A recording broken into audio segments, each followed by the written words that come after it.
When I first noticed my wife growing closer to her fitness trainer, I tried not to overthink it. She had joined the gym to stay active, and I encouraged her. But soon, her conversations at home revolved only around him, his methods, his advice, and his constant compliments. I stayed patient, hoping it was just a phase. But when I finally saw them together outside the gym, laughing too closely, I knew it was more than just training. One evening, I confronted her calmly. She didn't deny anything.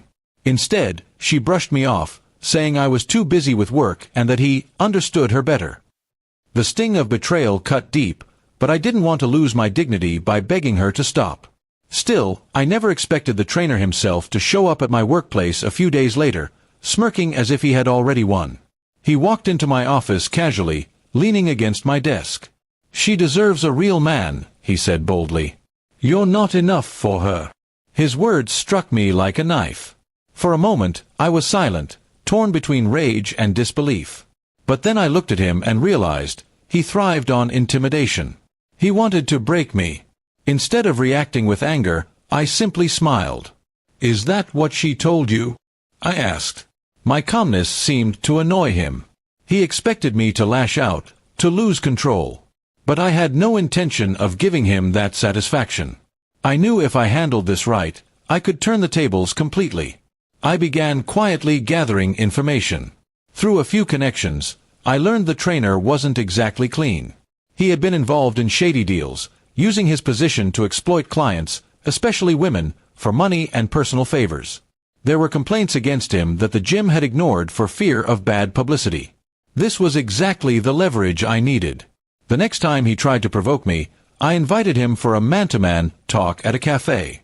He arrived confident, sure that he had humiliated me enough to make me crumble. He leaned back, grinning, and repeated his insult. "Face it, you'll never be enough for her." That's when I placed a folder in front of him, evidence of his wrongdoings. His smirk faded instantly as he flipped through the documents. "Where did you get this?" he stammered. I leaned forward and said, "You thought you could bully me, but you forgot one thing. I don't fight with fists, I fight with truth." I warned him that unless he disappeared from our lives immediately, these files would reach both the gym management and the authorities.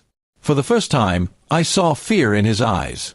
He tried to negotiate, tried to threaten me back, but the ground under him had already collapsed. He realized I wasn't the weak man he thought I was. Within a week, he quietly resigned from the gym and vanished from the city. My wife never heard from him again. As for her, the shock of watching her perfect man crumble made her question everything. She tried to repair things with me, apologizing, saying she had been blinded. But betrayal leaves scars. I couldn't just pretend nothing had happened. I told her that respect and loyalty were non-negotiable in marriage, and she had thrown both away. We separated not long after. It wasn't an easy decision, but it was the right one. I realized that sometimes, revenge isn't about fists or shouting, it's about standing tall, keeping your dignity, and making your enemies choke on their arrogance. The trainer had mocked me, thinking I was not man enough. But in the end, I proved that being a man isn't about muscles or intimidation. It's about strength of character, intelligence, and the courage to fight back with honor. And that was the lesson both of them learned the hard way. I may have been quiet, but I was never weak. I made them both regret underestimating me.